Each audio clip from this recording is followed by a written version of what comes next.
Welcome, brothers and sisters. As Jesus followers, we're happy to be related in the faith. This month's program is full of faithful examples and ways you and I can act in faith to make things happen. We'll visit with the Lackmuth sisters at the Canada branch. How did their faith help them adjust to leaving their home in Canada to serve in a missionary assignment in India? For decades, the apartheid laws in South Africa separated our brothers from one another. How were their neutrality, brotherly love, and faith in Jehovah put to the test? And our music video depicts how a person's faith grows from when they first study the Bible to when they face trials as a dedicated witness of Jehovah. This is the April 2017 edition of JW Broadcasting.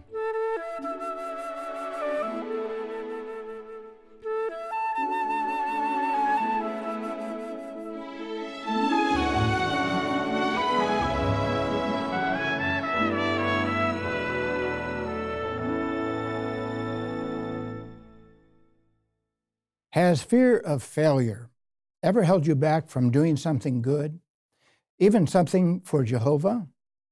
Some have hesitated to dedicate themselves to God and get baptized for fear of breaking God's laws. In other cases, we might not reach out for a form of service because we don't feel we can do a good job. In this dramatization, a Bible student faces his fear of failure. It's based on lessons found in chapter 1 of the book, Keep Yourselves in God's Love.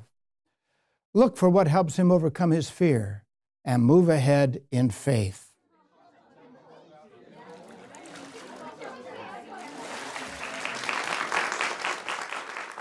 When's your turn, Dad?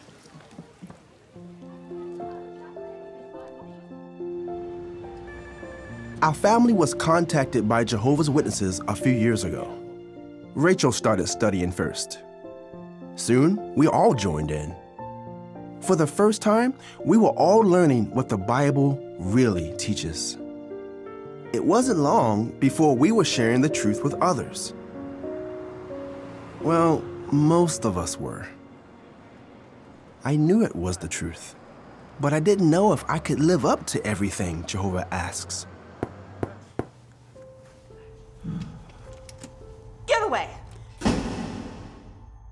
What if I let everyone down? What if I let Jehovah down?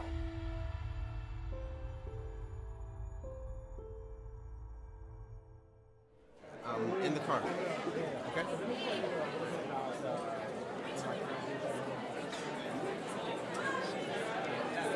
You know, can you just give me 1 second? Yeah, no problem. All right, yeah. A kind elder named Ben noticed I was struggling. He took the initiative to help. He asked, "What drew you to Jehovah in the first place?" I guess it was learning that Jehovah isn't harsh and demanding, but he's a loving father. Ben agreed and said, when we do our best to serve Jehovah, he does the rest. He explained that Jehovah knows our limitations and doesn't expect perfection, and he's always there to help because he wants us to succeed. Then he read Isaiah 41:10. Do not be afraid, for I am with you. Do not be anxious, for I am your God.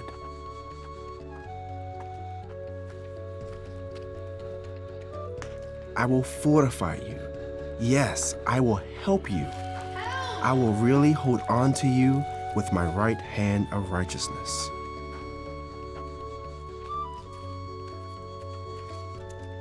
I don't need to be perfect to serve Jehovah. I just need to love him and trust him, and he'll do the rest.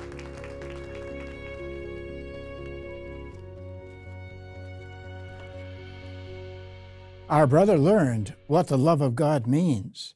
As 1 John 5:3 tells us, it means that we observe his commandments, and yet his commandments are not burdensome.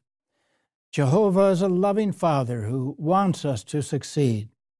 As our brother concluded, we need to trust Jehovah, knowing He'll do the rest. That lesson provides an excellent introduction to our discussion for this month. The theme is, Faith in Jehovah Makes It Happen. During His earthly ministry, Jesus miraculously healed many sick or disabled persons. At times, He would say to such ones the expression we find at Matthew 9:29, "According to your faith, let it happen to you." The principle of what Jesus stated applies in every aspect of our Christian life and ministry. But today, we will discuss how this principle, that faith in Jehovah makes things happen, can work for us in three areas. We will see, number one, how our faith has made positive things happen in our personal life. Two, how we can accomplish things in God's service that would not be possible without faith in Jehovah God. And three, how faith moves us to step out of our comfort zone to do more in Jehovah's service. The principle, faith in Jehovah makes things happen, is well illustrated in one of the miracles Jesus performed. Please open your Bible to Mark chapter 5, and let's read verses 25 through 29. Now there was a woman who had had a flow of blood for 12 years. She had suffered much at the hands of many physicians and had spent all her resources, and she was no better, but rather had become worse. When she heard the reports about Jesus, she came up behind Him in the crowd and touched His outer garment. For she kept saying, "If I touch just His outer garments, I will get well." And immediately her flow of blood dried up, and she sensed in her body that she had been healed of the grievous sickness. In the following verses, Jesus asks who had touched Him. The woman then reveals before the crowd what she had done and how she had been cured. Now, notice Jesus' response in verse 34. He said to her, "Daughter, your faith has made you well. Go in peace and be healed from your grievous sickness." What comforting words Jesus spoke to this trembling woman. Your faith has made you well. What did Jesus mean? Let's examine the account more closely. It says that the woman heard reports about Jesus. Many others heard the same reports, but not all put faith in Jesus. And think of the circumstances that could have prevented her from even coming to Jesus. She had been disappointed many times over the past 12 years. She might well have thought, what's the use? I'm tired and weak and poor. I am staying home. Or, I would like for Jesus to see me, but there is such a crowd. How will I ever get through to Him? And after all, I'm in an unclean state. And if the people discover this, perhaps they will punish me. No, she did not allow these negative thoughts or doubts to fill her mind. She left her home. She found Jesus despite the large crowd. And what was she saying? Did she say, if I touch just His outer garments, maybe I will get well? No, she said, I will get well. Now, it was not the case that her faith healed her. No, but her faith moved her to come to Jesus, and she was healed by the power from Jehovah that flowed through His Son. Faith to approach Jesus made it happen for her. If you are a dedicated, baptized Christian, don't you agree that your faith has already made positive things happen in your personal life? No, you were not miraculously healed of your physical sicknesses. We look forward to physical healing of our ills during the 1,000-year reign of Christ. But today, Jesus Christ directs a program of spiritual healing. When we were a part of this godless world, many of us were sick spiritually, morally, and emotionally. No one could cure us. Perhaps we desperately tried material things or pleasures to fill our spiritual need, but our condition only got worse. We were helpless and hopeless. But then we heard reports, the good news of God's kingdom under Christ. We studied the Bible. Our faith moved us to make positive changes in our life and to associate with the Christian congregation. Today, we enjoy good spiritual health and happiness. Our faith has made it happen. Faith has also made it possible to accomplish things in God's service that perhaps we never thought we could do. Please open your Bibles to Hebrews chapter 11. In this portion of Paul's letter to the Hebrews, he focuses on faith. It begins with a definition of faith, but then starting in verse 4, Paul acts as a sort of tour guide, walking us through the corridor of thousands of years of Bible history. He stops along the way to point out the extraordinary things that men and women of the past did by means of faith in Jehovah God.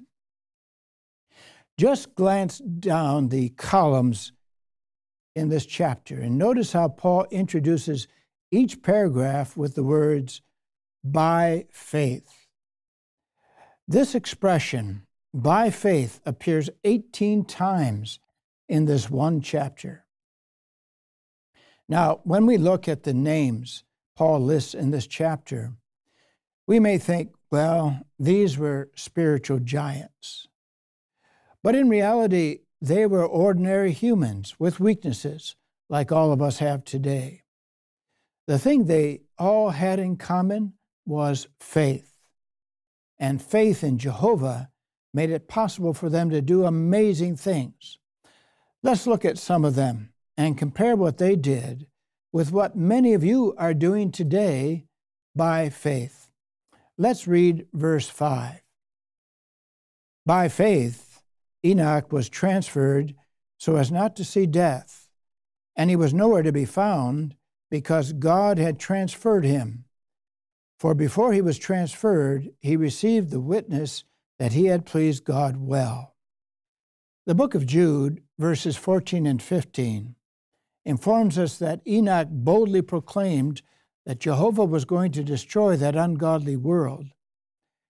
It appears that wicked, violent men were going to take Enoch's life because of his bold witness. So God chose to take him, that is, gently cutting short his life, sparing him the pangs of a violent death.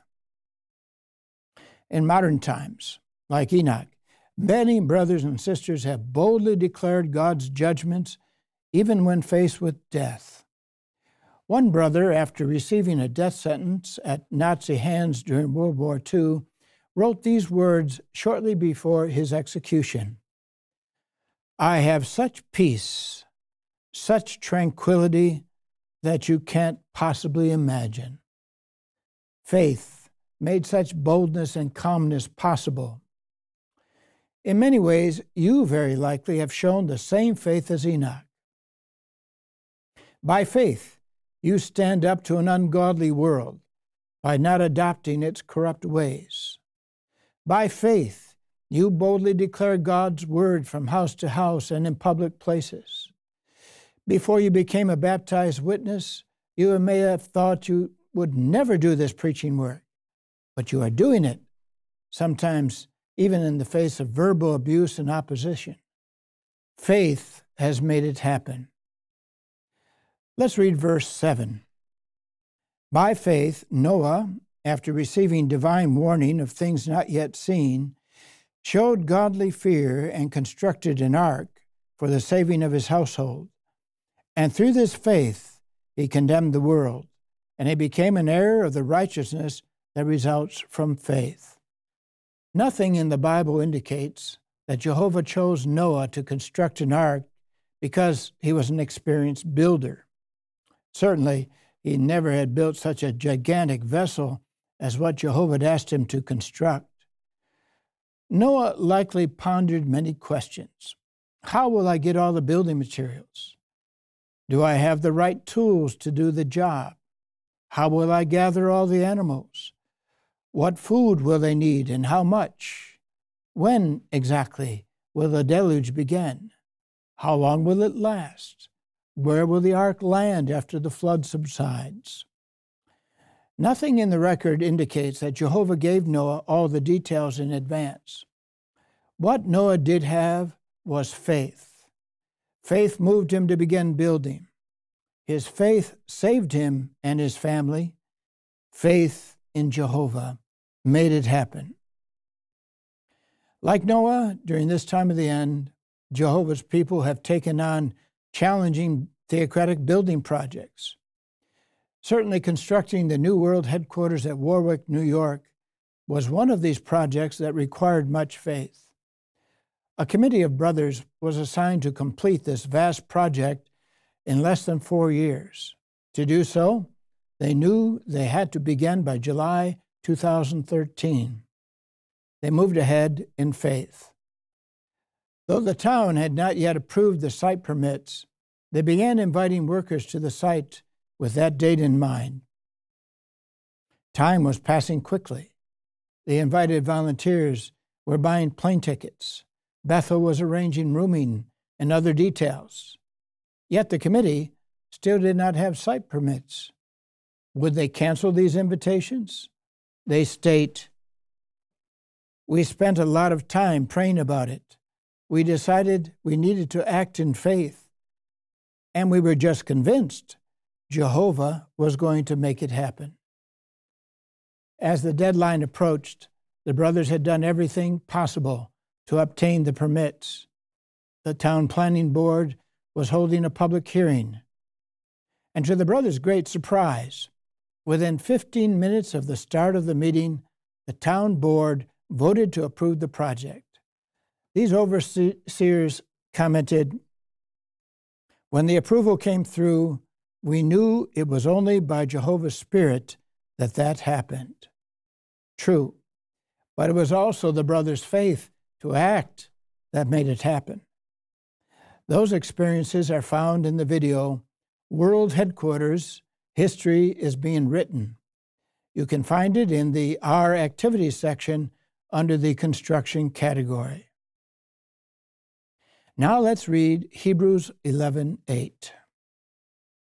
By faith, Abraham, when he was called, obeyed by going out to a place he was to receive as an inheritance. He went out, although not knowing where he was going. What faith it took for Abraham and his submissive wife Sarah to leave the prosperous city of Ur and go wherever Jehovah would lead them. It meant leaving the security of a pleasant home and moving to some strange and potentially hostile land some 1,000 miles or 1,609 kilometers away. Do we see such faith today? Absolutely. Since 2014, thousands of brothers and sisters have attended the School for Kingdom Evangelizers, agreeing to be assigned to wherever there is a need by the organization. Faith has made it happen. When a call goes out for skilled volunteers to help build or expand branch facilities, faith moves brothers and sisters to simplify their lives and to leave their comfort zone in order to assist. For example, in 2009, the congregations in the United States were informed that an expansion project at Wallkill, New York, was being planned. One couple moved out of their newly built 2,200 square foot or 200 square meter dream home and into a 270 square foot or 25 square meter apartment so that they could make themselves available. What happened? They explain, 1 month after we moved into our small apartment, we received an invitation to serve as temporary volunteers at Wallkill. It was clear to us that by simplifying our life, we had given Jehovah something to bless. Faith made it happen for them. So, what have we learned today? Faith in Jehovah God is a powerful, motivating force that impels us to act in harmony with His will. Jehovah rewards such faith. Remember, the very meaning of the name of our God, Jehovah, is He causes to become. Truly, He is a God who makes things happen. Brothers and sisters, let us continue to act in faith. Jehovah will continue to make wonderful things happen in our personal life. We will accomplish things we never could do through our own personal efforts. We will be able to do more in Jehovah's service. May it happen to you according to your faith. We met two examples of faith at the Canada branch. Tilly and Leona Lackmuth showed faith like Abraham's when they stepped out of their comfort zone to preach in a faraway land. But that wasn't the only big adjustment they would make in their long theocratic history. In their interview, look for the challenge that came after nearly 50 years in their assignment. We were brought up in a small town in Saskatchewan. It was friendly. I don't think they moved to other places. They stayed right there. One time our father said, "Why do you have to go so far as India? Why can't you preach in Canada?" Dad was very strict. Very strict. When we were out playing and he came out and called us, we had to come immediately. They were strict. Don't question. Just do what you're told. Yeah, do what you're told. Yeah, that's right. Strict. My father was the one that was interested, but he never came in the truth.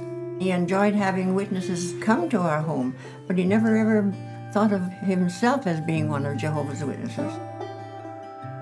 Coming in the truth, I think, changed our life, and we had a different purpose. So that's when we decided, well, I guess we should pioneer now too. And we only pioneered 2 years, and we were called to Gilead. So then we graduated in 1953. In your application in Gilead, one question is, are you willing to go any place in the world? Brother Nora always would say, a one-way ticket. So that was on your mind. We were happy to go, and if we didn't get back, that was okay. And then the 13 of us, for 1 month, we all went together back to India on a ship.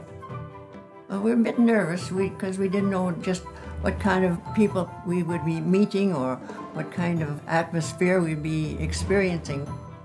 That's why it was a shock when we landed in Bombay, because all we could see was people everywhere, and noise. And then they gave us such hot food, we were burning all the way down. And then when we arrived there, the missionary home had no furniture. And we had to sleep on the floor for quite a few months before the furniture was made. We boiled our water, we filtered our water.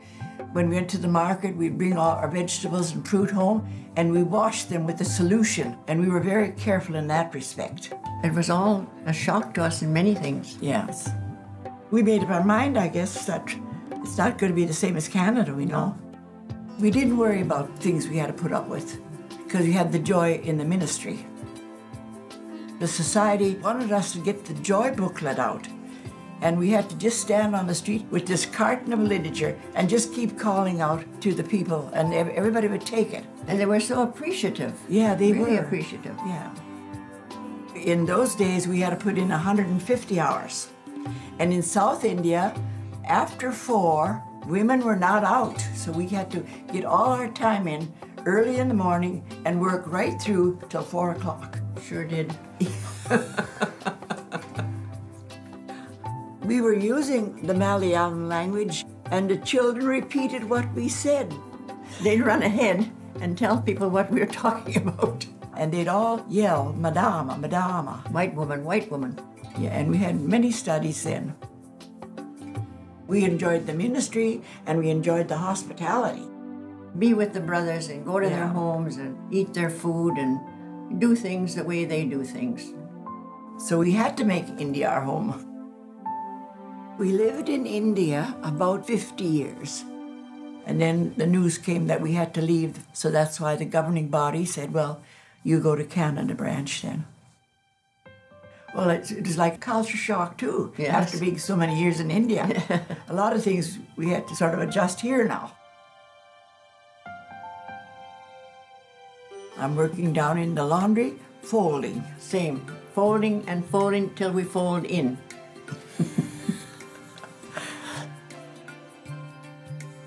Well, we always tell the younger ones to be in the full-time service, serving Jehovah. This we think is a wonderful life to choose.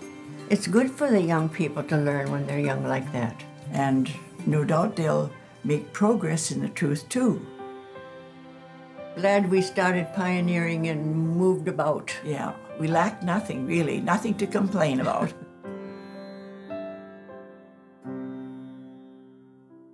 It wasn't easy, but Tilly and Leona adapted to a culture in India that was very different from what they knew. It was interesting, however, that they felt a similar culture shock when returning home to Canada.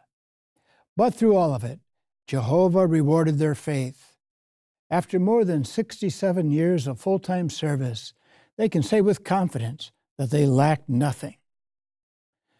Young ones, why not imitate the faith of ones like Tilly and Leona and set a goal for a form of service that's new to you? And older ones, if an assignment you treasured for many years comes to an end, know that Jehovah remembers the love you showed for His name and wants you to find joy in your new assignment. No matter our circumstances, Jehovah wants us all to do what was recently discussed at a Bethel morning worship. Seek first the kingdom. Our text for discussion today, here in Matthew 6, verse 33, contains two parts. The first part is what we have to do. It says, keep on then seeking first the kingdom and His righteousness. The second part is what Jehovah will do, and all these other things will be added to you. We think carefully about these words. Jesus actually was educating His disciples to make a dramatic change in their lifestyle. What do we mean by that? Well, look at verse 31. He says, so never be anxious and say, what are we to eat, or what are we to drink, or what are we to wear? Did Jesus say never? Yes, but those are the things we normally do. We are anxious about our existence. And Jesus recognizes that most people are that way. He says in verse 32, for all these are the things the nations are eagerly pursuing. But then he says, your heavenly Father knows that you need all these things. Here in this chapter, Jesus outlines a number of very important principles that actually change the way we look at life and the way we see our existence in relationship to Jehovah God. He puts service to Jehovah in the first place, regardless of our circumstances. Let us have a look at two of these principles. The one is here in Matthew 6, verse 24. He says, no one can slave for two masters, for either he will hate the one and love the other, or he will stick to the one and despise the other. You cannot slave for God and for riches. It is just not possible. Some have tried, but they failed. Satan approached Jesus and said to him, I will give you riches. I'll give you all the kingdoms of the world and their glory. Of course, Jesus refused. Why? Because he knew there was a price attached to it. What is the price? Worship. Divided worship, which is impossible. He knew it is impossible to worship both Jehovah and riches. In verse 21, Jesus says, for where your treasure is, there your heart will be also. The second principle is in verse 25. On this account, I say to you, Stop being anxious about your lives as to what you will eat or what you will drink, or about your bodies as to what you will wear. And here is the principle. Does not life mean more than food and the body more than clothing? You can have a storehouse full of food. If you don't have life, you cannot eat it. You can have a warehouse full of clothes, but if there's no body, you cannot wear it. Jesus illustrated this principle beautifully in Luke. Turn to Luke chapter 12 and from verse 16. With that he told them an illustration, saying, "The land of a rich man produced well. So he began reasoning within himself, 'What should I do now that I have nowhere to gather my crops?' Then he said, 'I'll do this. I'll tear down my storehouses and build bigger ones, and there I will gather all my grain and all my goods. And I will say to myself, you have many good things stored up for many years. Take it easy. Eat, drink, enjoy yourself.' But God said to him, 'Unreasonable one, this night they are demanding your life from you. Who then is to have the things you stored up? So it goes with a man who stores up treasure for himself, but is not rich toward God.'" Jesus didn't say this man was dishonest or that he never thought about God. The mistake the man made was his priorities were wrong. He focused primarily on amassing wealth. He did not do what it says in verse 21. He did not store up treasure for himself. He stored up treasure for himself, but did not store up treasure with God in heaven. He was not rich toward God. And that is the key element, isn't it? Our service to Jehovah God, our life for Jehovah. That is the key element. And as Jesus says in verse 15, the second part of verse 15, because even when a person has an abundance, his life does not result from the things he possesses. So these are the two very important principles we've covered. First of all, make our service to God the priority and not amassing wealth. And the second one, keep on then seeking first the kingdom and God's righteousness. And all these other things will be added to you. We do not know precisely when the end will come, but we want to keep on seeking first the kingdom. Rather than putting our trust in the securities of this world, we want to put our trust in our Heavenly Father. Jehovah gives everything. He gives more than what we need. In Ecclesiastes 5, verse 19, it summarizes this whole principle. It establishes the truth, the reality of the matter. It says, Ecclesiastes 5, verse 19, "Also, when the true God gives a man riches and material possessions, along with the ability to enjoy them, he should take his reward and rejoice in his hard work. This is the gift of God." Did you note two things that Brother Murray said could prevent us from seeking the kingdom first in our lives? One was being divided, trying to serve Jehovah while seeking riches or other things in the world. The second was anxiety over what we need to survive. We can avoid both of these distractions by building up our faith that Jehovah cares for us.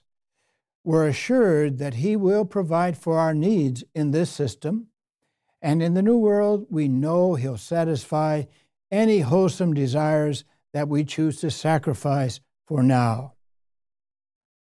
It may help to recall what Jehovah has already done for us. Can you remember your faith growing when you first studied the Bible, when you began your ministry, sharing the kingdom good news, when you dedicated your life to God, or when He helped you through a serious trial? If so, you can say with conviction that faith makes things happen. And you can appreciate the experiences depicted in this encouraging music video.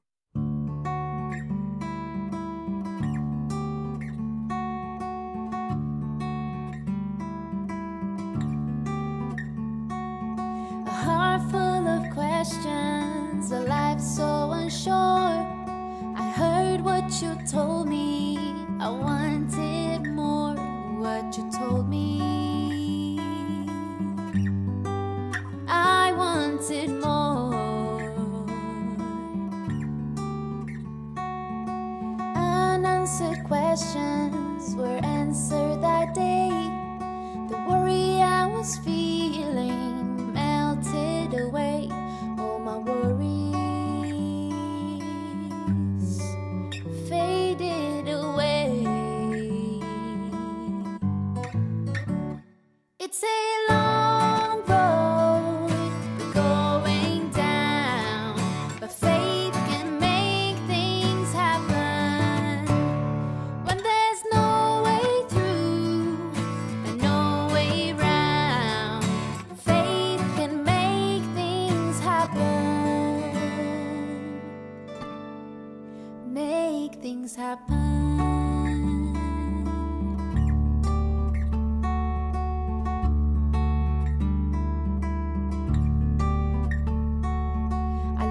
What I'm learning and share what I know.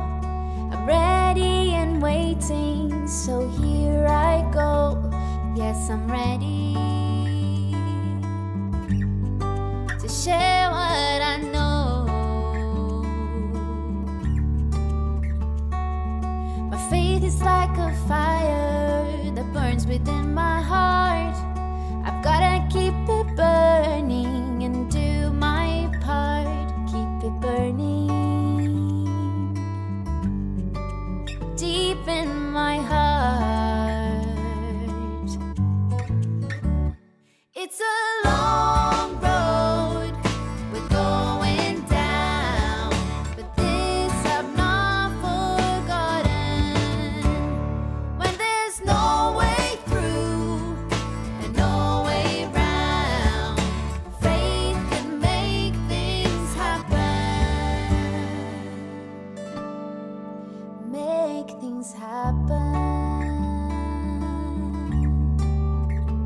See sad days, bad days, bring stormy weather, praying over and over, staying close to Jehovah.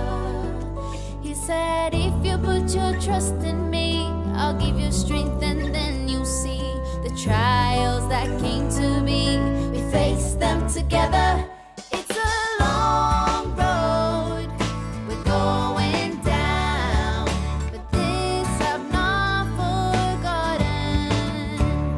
When there's no way through and no way round, faith can make things happen. Now I'm so sure, I have no doubt, faith can make things happen. When there's no way through and no way round, faith can make things happen. Make things happen.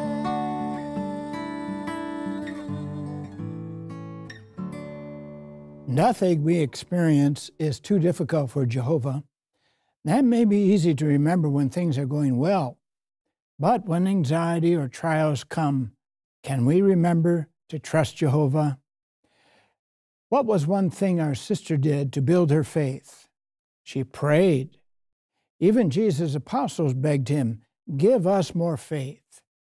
We can ask Jehovah for more faith and then act with the courage and strength that he provides.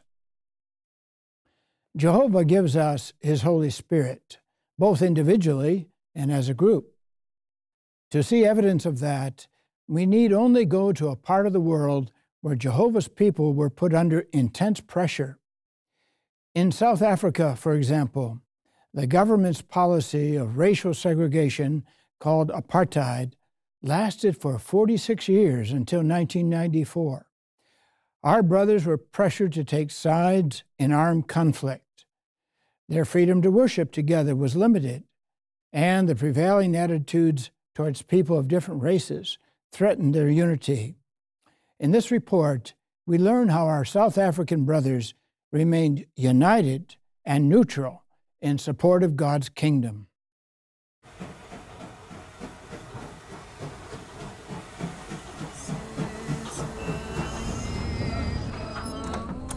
One afternoon when we came to the station, there were men who were directing things, and we were directed to coach whites only. That was the first time that we saw apartheid being law enforced. You could not leave the black areas where your home was without getting a permit. We were even given a permit that stipulated which area we were allowed to do the preaching work in. People would always ask us, what are you doing to fight apartheid? We had to boldly tell them, God's kingdom is the only solution. God will help the whole earth to live in peace one day, so we cannot take sides on political issues now. Here at home in Soweto, we heard the sound of children running in the streets. We heard the sound of gunshots. Tear gas was everywhere. When my husband came home that day, we sat with the children and took out the book, Your Youth Getting the Best Out of It, and we studied the topic, How Do You View Your Parents? This was appropriate because children had the spirit of rebelling against their own parents. They went as far as burning people. They came shouting my son's name, Aquila, Matiba, come out, come out. And one of them defended him and said, No, no, no, not Aquila. Aquila does not do these things. He will never protest. I saw Jehovah's hand in this. Even under those circumstances, Jehovah helped our children not to dwell on the madness in the streets, and we focused on spiritual things. In 1968, when I was 19 years old, I was sentenced to jail for refusing to do military service. Over a period of 20 years, close to 1,000 young white witness men similarly took their stand for neutrality in this country. We used to pray for our white brothers in prison. People in the black townships respected us for the stand these brothers were taking. In 1974, over 30,000 black and white brothers met for the afternoon session of the Divine Victory Assembly. When we first arrived, there were policemen everywhere. But after half an hour, they saw how peaceful it was, and so they left. For those few hours in the dark era of apartheid, we felt that glorious brotherly love as we praised Jehovah together. Umfowethu uMoses Nyamuzwa wacelwa elinye iqembu lezo. Brother Moses Nyamuzwa was asked by a group on their way to a political rally to weld weapons for them. He refused to do so. After their rally, they went back to him and said, "You refuse to weld our weapons, and some of our comrades were killed in a fight at the rally. Now you will die." Brother Nyamuzwa maintained his neutrality all the way to death, and Jehovah will remember him. In 1993, I was amazed when a white person came preaching house to house. They came with another white man who could speak Venda fluently. That excited me a lot. And as time went by, I came to realize that this is the true religion because they were faithful friends and they spoke to me like we were family. In the late 1980s, the government granted us permission to come in and build kingdom halls in the black townships. The local community were absolutely amazed to see all these whites pouring in and working hard along with their black brothers to build these beautiful kingdom halls. It was a wonderful privilege to get to know other young people of different races. Everyone in the congregation feels like family as long as they serve Jehovah. See yourself. Just see me too. Just see us all in a world that is new. Today in South Africa, there are more than 100,000 witnesses worshiping together in spirit and truth. South Africa has 11 official languages, yet across that cultural variety, our brothers and sisters are all speaking the pure language, the truth about Jehovah God and His purposes. When we build strong faith in times of peace, we can find courage during times of testing and persecution. Brother Rocky Webb from the United States learned to be a fighter as a young man, but as his faith grew, he learned that Jehovah is there to help us and to fight our battles.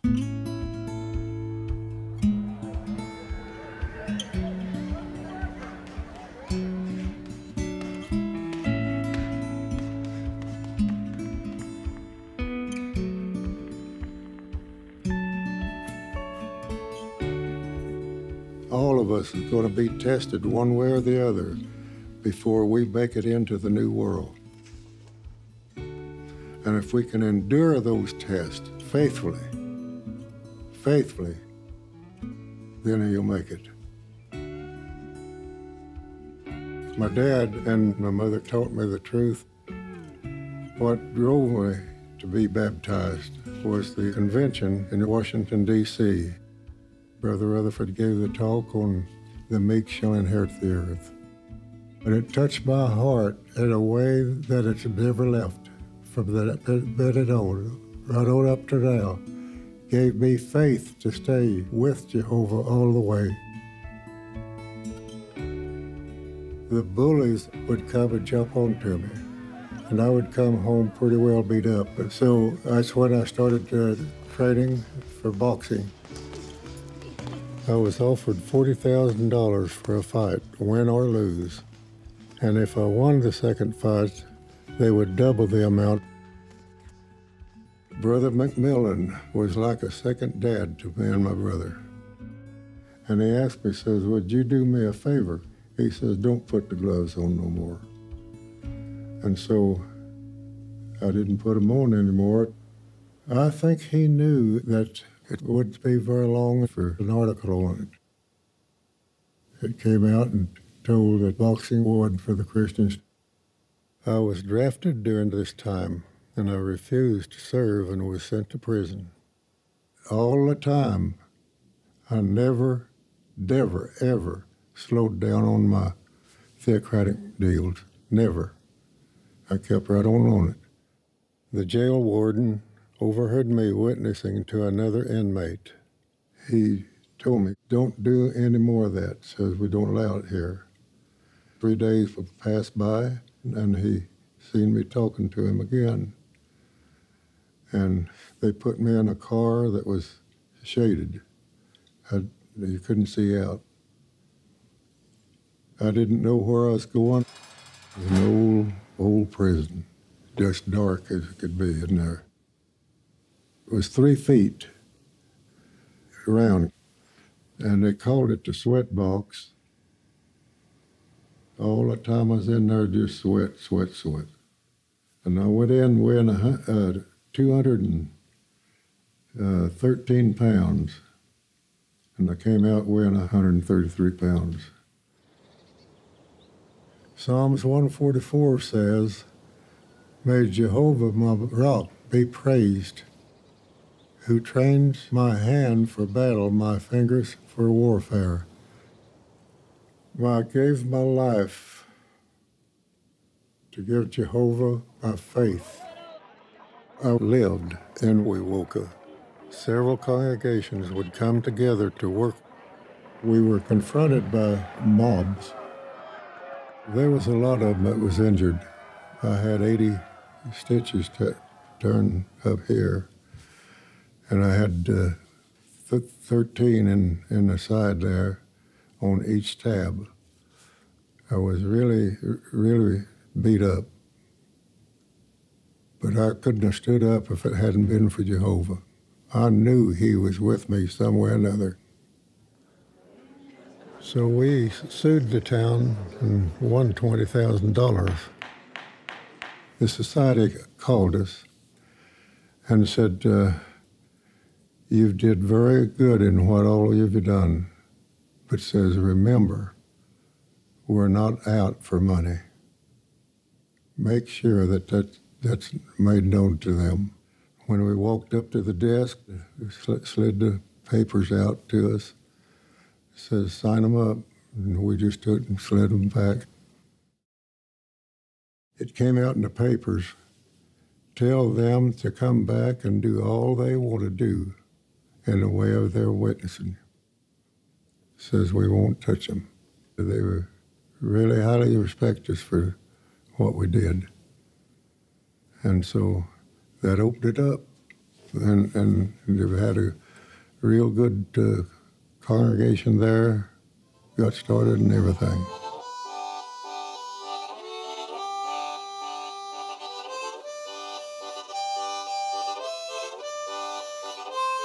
My first wife was a blessing for me. But when she died, Jehovah stepped in and gave me another good one. We mow the lawns together. No, we do most everything together. We studied till we could feel it in our hearts. When you give your faith to Jehovah, you're giving your life to him. He's permitted these things to come upon me. I knew that, but he protected me. Brother Webb is now 94 years old, but as we saw, he and his wife Charlene keep themselves spiritually active. What lessons did you see in Rocky's experience? For one, we heard that Rocky learned to be a boxer to protect himself from bullies. Yet he responded in faith to loving counsel to quit, even before God's people had a clear understanding of violent sports. Making that change helped Rocky to continue cultivating a Christ-like personality. That prepared him to stand firm when imprisoned for his faith. And it helped him to not return evil for evil when persecuted for his ministry. He had faith that although Jehovah permitted these things to happen, he was also there to protect him. Examples like those of Rocky and the others we've considered warm our hearts and let us know we're never alone in our fight for the faith. Like you, our brothers around the world are standing firm and earnestly seeking out people to show them what the Bible teaches. Later this month, you'll enjoy hearing a report from the Central America branch. Preaching campaigns organized by the branch are reaching people in seldom worked territories across several countries, such as Mexico, El Salvador, Costa Rica, Panama, Nicaragua, and Guatemala. Later, when it is posted, you'll find it in the Video on Demand section under Our Meetings and Ministry. We'd like to conclude our program with a visit to the Catania Fleming English congregation on the beautiful island of Sicily. The small congregation has 46 publishers and 16 pioneers, but they're conducting on average more than 60 Bible studies. Critical times in this system of things are also giving them special opportunities in the ministry. Their territory includes one of the largest refugee camps in Europe. It provides shelter to people coming from countries such as Nigeria, Gambia, Ghana, Eritrea, and Somalia. Each week, a group of publishers drives an hour to the camp to give a witness and conduct studies. Residents from the camp also come by bus to attend the weekend meeting. The brothers and sisters of the Catania Fleming English congregation send you their loving greetings. We thank Jehovah for their willing spirit to bring comfort to others with the good news. Thank you for being with us this month. From the world headquarters of Jehovah's Witnesses, this is JW Broadcasting.